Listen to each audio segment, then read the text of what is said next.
कोई भी शास्त्र पढ़ने से पहले या कई प्रस्थान करने से पहले एक अधिकरण पढ़ना पड़ता है, उसका नाम है समन्वय अधिकरणम।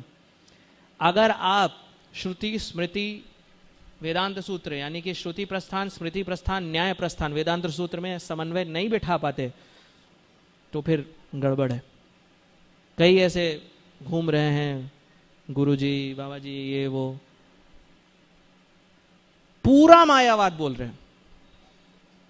एक समय पर मायावाद बोलेंगे, दूसरे समय पर बोलेंगे कि ये भी कर लो वो भी कर लो, ऐसे कर लो वैसे कर लो।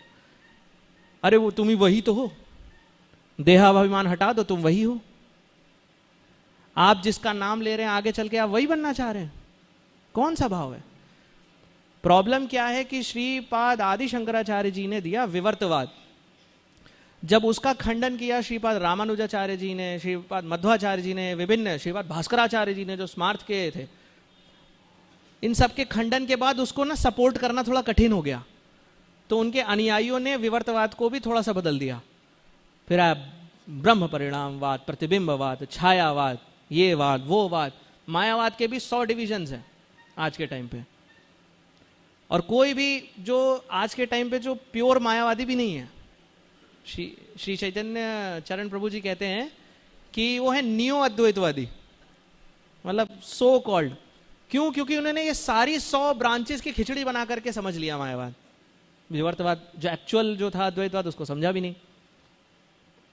तो अब क्या हो गया कि अपने प्रवचन में अगर ऐसे सो कॉल्ड बाबा जी कुछ बोलेंगे भी तो एक समय पर बोलेंगे कि वही बस दास्य शाक्य वात्सल्य में आपको सेवा करनी है, बाद में तुम वही हो।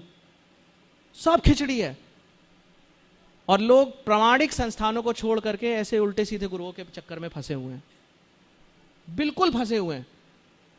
एक व्यक्ति तो दीक्षा लेकर आ गया वहां से, मैंने पूछा कौन सी दीक्षा हुई आपकी? कह रहे नाम दीक्षा। मैंने कहा पंचरात्रिक दीक्षा में नाम एक अधिकरण है। पंचरात्रिक दीक्षा हुई, कौन सी दीक्षा हुई आपकी? पता नहीं, पर प्रामाणिक गुरु को छोड़ करके इधर उधर भटक रहे हैं। क्यों? क्योंकि अपने आचार्यों को कभी समझ नहीं पाए। अपराध के कारण तो चले ही जाएंगे, वो तो फॉर श्योर है। शिला प्रभुपाद को कभी नहीं समझ पाए कि क्या दिया है उन्होंने। ये ग्रंथ जिस टाइम लिमिट में लिखे गए ना, ये ह्यूमनली पॉसिबल है ही नहीं। स्पेशली जब और कुछ भी चीजें चल रही थी, इतने डिस्कोर्सेस भी चल रहे हैं, मंदिर भी खुल रहे हैं, भ्रमण भी हो रहा है 12 बार विश्व का, उसके साथ साथ ये करना ये पॉसिबल है ही नहीं ह्यूमनली।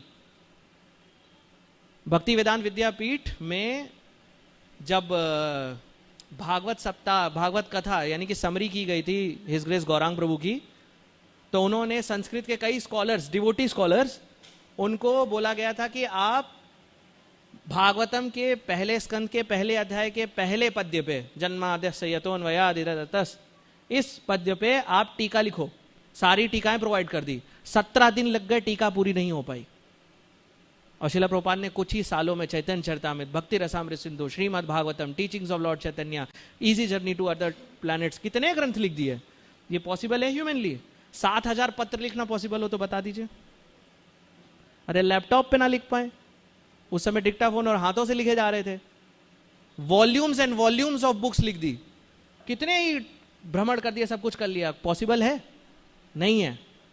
तो अगर ऐसे शिला प्रभुपाद को हम समझ नहीं पाएंगे तो निश्चित ही भटकने वाले हैं। प्रभुपाद जी तो ये भी बोल दिए हैं कि even if there are many pseudo devotees in this Hare Krishna movement, still don't leave ISKCON.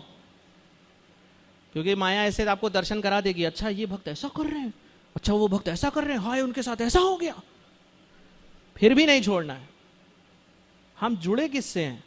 भगवान से जुड़े, प्रभुपाद से जुड़े, आचार्यों से जुड़े, ग्रंथ से जुड़े, ना कि सिर्फ एक व्यक्ति से, कोई इधर उधर काउंसलर से जुड़े या कहीं से भी जुड़े। सम्मान सबका है, लेकिन समझिए तो एक्चुअली में जुड़े किससे हैं? किससे जुड़े हैं? किन से जुड़े हैं? इन तीनों से नहीं जुड़े तो कहीं नहीं जुड़े, सिर्फ टूटे हुए हैं।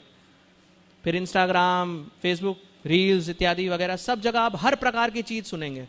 सनातन गोस्वामी कहते हैं पूतम हरि कथामृतम सर्पोच्चिष्ट, सांप द्वारा चखा हुआ दूध दूध ही दिखता है, लेकिन अवैष्णव मुखोद्गीर्तम, अगर किसी अवैष्णव से आपने ऐसी कथा सुन ली तो आप विष ही पी रहे हैं। फिर 20 साल बाद आपको समझ में नहीं आएगा कि कितना अच्छा था 20 साल पहले, अभी मेरे पास कोई नहीं है, न भक्त है, न भगवान है, न भक्ति है। इसलिए क्योंकि आपने सीरियसली लिया नहीं। जो मन में आया, जैसा समझ में आया, सब कुछ मत सुनिए, आप फंस जाएंगे। आपको नहीं समझ में आएगा कि शुद्ध भक्ति है क्या। शुद्ध भक्ति, राग भक्ति। वृंदावन में जितने भी आप मंदिर देख रहे हो सब महाप्रभु 6 गोस्वामी, लोकनाथ गोस्वामी, भूगर्भ गोस्वामी, इनकी कृपा से है। आप इन्हीं को ही छोड़ के कहां चले जाओगे, या उनके पास चले जाओगे जो इनको भी नहीं मानते। बिना गौर के राधा कृष्ण कहां से मिलने वाले हैं आप सबको? आप सबको मतलब मैं अपना भी बता रहा हूं, खुद को भी नहीं हो पाएगा, बिल्कुल पॉसिबल ही नहीं है। ऐसा कोई ये युग की बात नहीं है कि कलयुग में ही नहीं है, नहीं है। सर पर पे चढ़ करके किसी के ऊपर नहीं पहुंचते हैं, चरणों में झुक करके पहुंचते हैं। हमारे हर परंपरा के आचार्य अपने गुरुजनों के सामने झुके हैं, गिड़गिड़ाए हैं, भीख मांगे हैं। 7-8 साल लग गए एक चैतन्य चरितामृत की प्रतिलिपि पाने के लिए श्रीनिवास आचार्य जी को। हमारे पास तो सब कुछ सामने रखा हुआ है, उसके बाद भी हम छोड़ के इधर उधर चले जाएंगे तो कहां जाएंगे? तो आप सबसे विनम्र निवेदन है कि इधर उधर के भाष्यों को कुछ भी जो समझ में आए सब कुछ मत सुन लिए, बस इसलिए क्योंकि कोई फेमस है इसलिए जरूरी नहीं कि वो अच्छा है। अरे बॉलीवुड वाले भी तो फेमस है, तो क्या ग्रंथ सीखने लगेंगे उनसे? क्या बात करते हैं?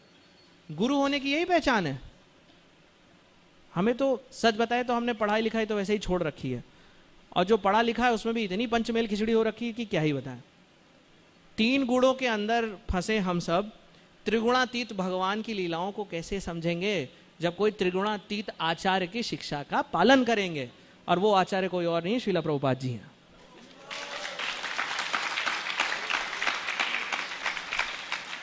इनके चरणों को छोड़ करके गति नहीं मिल पाएगी, बहुत कठिन है, बहुत कठिन मतलब बहुत कठिन है। तो जो प्रमाणिक संप्रदाय हैं उसी में ही रहिए, इधर उधर कहीं मत जाइए। भले ही कोई पूछे तो कह देंगे कि हम रसिक हैं, हम तो भजन में, हम 4 संप्रदाय में नहीं आते, हम तो इस संप्रदाय में आते। वर्णन कहाँ है? आप कोई बात बोले, आप कोई बात बोले, ये दोनों लोग आपस